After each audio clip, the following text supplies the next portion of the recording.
calling themselves the San Francisco 49ers. Guys, it seems like every time I log into my old Twitter machine, I'm seeing this person getting cut. I'm seeing this person getting released, traded. Like, guys, the San Francisco 49ers seem to be trading and cutting everybody on their team. They're doing a complete overhaul in 2025 NFL season. And then when they want to cut players, they're like, oh, my bad. Let's bring it back on a cheaper contract. And that player's like, okay, Juzak, right? Oh, okay. But guys, Jordan Mason is the most recent San Francisco 49er to be traded / cut this offseason.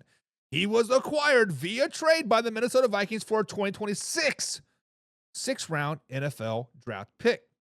If you guys do not remember Jordan Mason, he definitely stepped up and held his own when Christian McCaffrey was out for most of the season back in 2024. But guys, when you look at the San Francisco 49ers with all these trades, with all these acquisitions and all these cutting of players, are they doomed? Are they tanking the 2025 NFL season? When you look at the players that they have lost from the 2024 NFL season into 25, it starts with Brandon Allen, and then Aaron Breaks, and then Chris Coonley, and then Dre Greenlaw, and then Hargrave, and then Charvarius Ward, right? Then you got Rocky Sin, and just to name a few, right? Now, in return of releasing / trading / cutting all of those players, they did sign offensive line Ben Barkett, defensive lineman Kevin Givens, 3 other defense of linemen, and a blocking tight end. Guys, for everything that they lost on defense to bring those guys in, they're definitely going to be a little bit less, right? Now, injuries did play a huge role for the San Francisco 49ers season in 2024.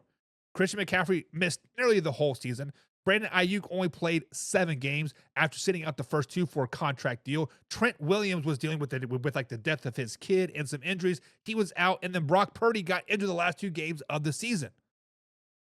Now, despite losing Deebo Samuel via trade, the wide receiver room in the San Francisco 49ers doesn't look half bad, right? They don't look half bad. As long as Brandon Ayuk can come back 100% and do Brandon Ayuk things, Ricky Pearsall continue his growth, and George Kittle stays a top 5 tight end in the NFL, the passing game should be just fine, pending Brock Purdy's health. I forgot that he got hurt the last 2 weeks of the NFL season, hurting that PCL, I think is the elbow. It's the same injury that he suffered in the NFC Championship game versus the Eagles just a couple years ago. Now, the front 7 on the defensive side of the ball, as long as they are 100%, they still should be defense. The biggest question mark for the San Francisco 49ers going into the 2025 NFL season is safety and cornerback. Losing Ward kind of sucks. Ward didn't want to be there, but losing him kind of sucks. But when you look at the San Francisco 49ers in 2025, they got a pretty easy slate of games. Let's just be honest. Their slate of games is pretty damn easy. They play the Falcons, Panthers, Titans, and Bears all at home. All very, very, very winnable games. And then they play the Browns, Colts, and Giants all on the road. All winnable games. That's 7 wins just right there. That's still not counting the 6 divisional games. That's still not counting the Saints or the Bucs games. They could easily get 10 wins just by the strength of schedule alone. Their strength of schedule looks easy. But guys, are the San Francisco 49ers tanking in 2025?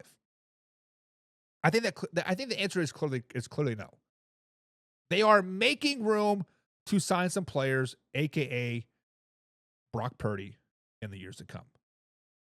They did not sign Brock Purdy yet because they want to see if his elbow is truly healed. They want to see if his body is truly healed. They want to see if he can really come out and ball like he did in years past. Guys, the 49ers are just fine.